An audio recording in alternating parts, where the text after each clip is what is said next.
Tahun 2021, pendidikan di Indonesia dibuat menjadi perbincangan masyarakat karena ujian nasional yang menjadi tahap kelulusan siswa dihapuskan. Tentu, ini menimbulkan pro dan kontra dari berbagai pihak. Salah satunya adalah dari siswa yang sudah mempersiapkan ujian nasional dari jauh-jauh hari dengan mengikuti bimbingan belajar khusus ujian nasional dan tentunya sudah membayar sangat mahal. Menteri Pendidikan Bapak Nadiem Makarim mengemukakan bahwa sistem ujian nasional dianggap kurang ideal untuk menentukan kelulusan dengan alasan tidak meratanya pendidikan di seluruh Indonesia ini.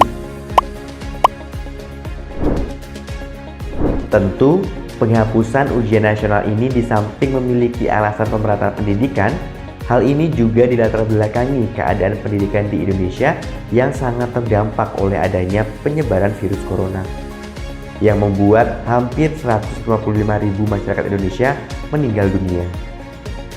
Menurut data Worldometer Juli 2022.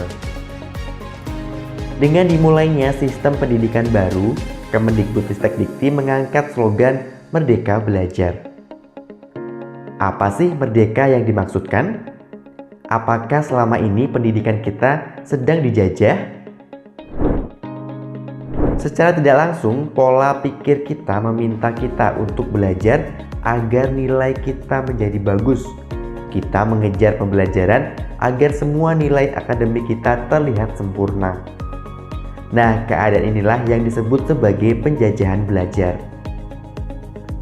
Merdeka Belajar ini memiliki tujuan untuk memerdekakan belajar kita, yaitu belajar tanpa memikirkan target nilai yang sempurna, agar kita lebih menikmati proses belajar dan memahami materi dengan riang gembira tanpa takut nilai kita jeblok.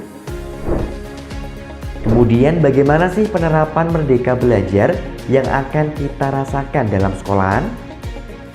Di sini akan ada 3 aspek Merdeka Belajar yang akan kita simak.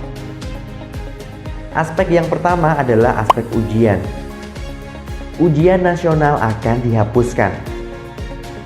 Untuk menguji setiap mata pelajaran, siswa akan diberikan ujian sekolah yang materi ujiannya lebih fleksibel karena disesuaikan dengan materi yang diajarkan di masing-masing sekolah dan tentu saja guru yang bersangkutan yang akan membuat soalnya.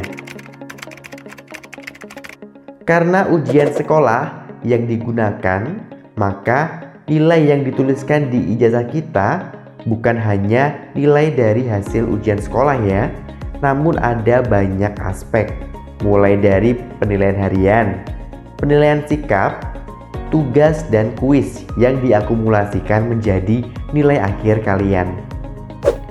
Sebagai ganti penilaian dari negara, maka dilakukanlah asesmen nasional atau AN.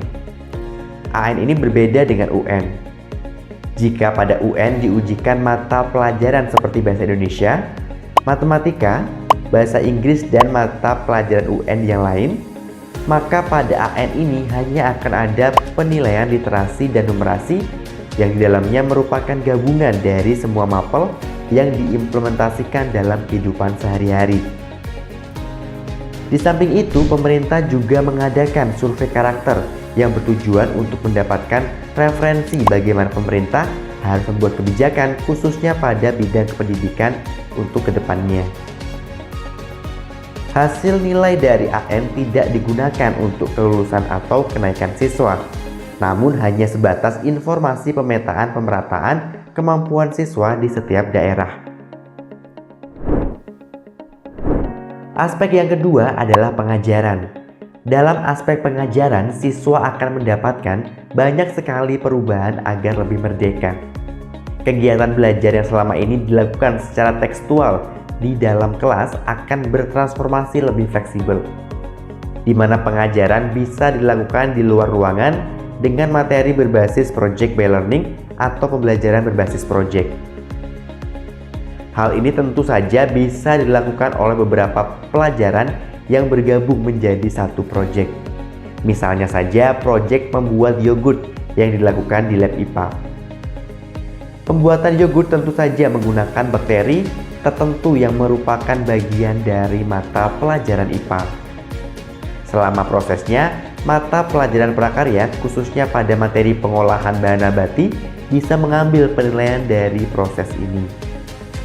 Kita juga bisa menggunakan langkah-langkah yang dijelaskan pada panduan buku prakarya.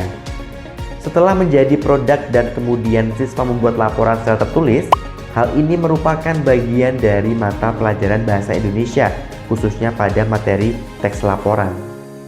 Kemudian, jika kita ingin menjual produk kita ke kantin sekolah, maka kita sudah menerapkan pengajaran dari mata pelajaran IPS, yaitu ekonomi. Dengan adanya sistem seperti ini, siswa diharapkan lebih merasa merdeka untuk mempelajari semua bidang tanpa harus terpaku pada pencapaian nilai 100 pada rapotnya. Aspek yang ketiga yaitu penerimaan peserta didik baru.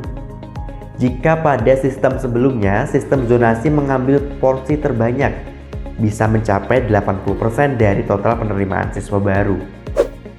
Hal ini dirasa belum efisien untuk daerah-daerah tertentu yang distribusi sekolahnya tidak merata seperti di daerah pedalaman yang jauh dari akses sekolah. Maka dalam sistem Merdeka Belajar ini, sekolah diharapkan mampu membagi proporsi penerimaan siswa menjadi beberapa jalur, dengan harapan banyak kesempatan yang bisa dilakukan oleh calon peserta didik. Namun hal ini juga dikembalikan lagi pada masing-masing daerah mengenai inisiatif pemerintah daerah untuk memeratakan pendidikan di daerahnya, khususnya untuk mencapai merdeka belajar. Bagaimana teman-teman? Apakah menurut kalian ini sungguh akan memerdekakan belajar kalian? Atau malah sebaliknya? Sekian dulu dari saya dan terima kasih.